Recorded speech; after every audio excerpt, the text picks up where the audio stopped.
केला जो है वो सिंध में तकरीबन 90% होता है, यानी सिंध को जो है गार्डन ऑफ बनाना कहते हैं। इसका पौधा है वो एक मरतबा फ्रूट देने के बाद वो फिर उसको ज़ाया करना होता है, क्योंकि वो दूसरी मरतबा फ्रूट नहीं देगा। तो इस वजह से लोग इसको जला देते थे। इट मीन्स के they are wasting the resource, क्योंकि उसमें बहुत सारे न्यूट्रिएंट्स होते हैं। यानी 50% न्यूट्रिएंट्स अगर फ्रूट में होते हैं तो रेस्ट ऑफ द 50% जो उसका बाकी ट्रंक होता है, जिसको हम सीडोस्टेम बोलते हैं, उसमें लीव्स में इसमें होते हैं।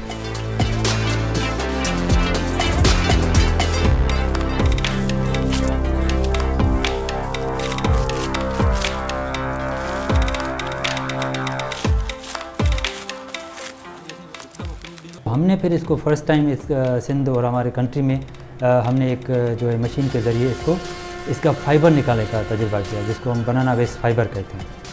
तो सबसे पहले तो हम उसको फ़ाइबर निकालते हैं, उसका सीडोस्टेम से उसको शीथिंग करके उसको फिर फ़ाइबर निकालते हैं। फ़ाइबर के बाद उसके दूसरा जो प्रोडक्ट है हमारा, उसमें निकलता है लिक्विड फर्टिलाइज़र, जो कि रिचेस्ट सोर्स ऑफ पोटाश है।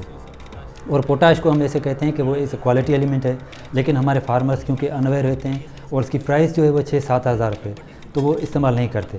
सो लिहाजा this is the cheapest source. एक दूसरा ये, और तीसरा हम पेपर बना रहे हैं, उसमें शीट्स बना रहे हैं हैंडमेड। और चौथा जो हमारा इसका है वो है हमारा बायो कंपोस्ट और वर्मी कंपोस्ट। तो ये 3-4 प्रोडक्ट हम जो है अपने फार्मर्स को, ये this is a free of cost and this is cost benefit, और ये जो है इको फ्रेंडली और environment friendly. This can bring textile revolution in the country, number 1। Number 2, ये जो हमारे रूरल एरियाज़ के लोग हैं, इनिशियली जो ख़ास करके जो फीमेल्स हैं, उनके लिए जो हैंडीक्राफ्ट्स इसमें बनेंगे, कर्टेंस बनेंगे, टेबल मेट्स बनेंगे, तो इस तरह की चीज़ें बनेंगी, तो उनका भी सोशो इकोनॉमिक कंडीशंस भी हम इसी के थ्रू, वेस्ट के थ्रू इम्प्रूव कर सकते हैं।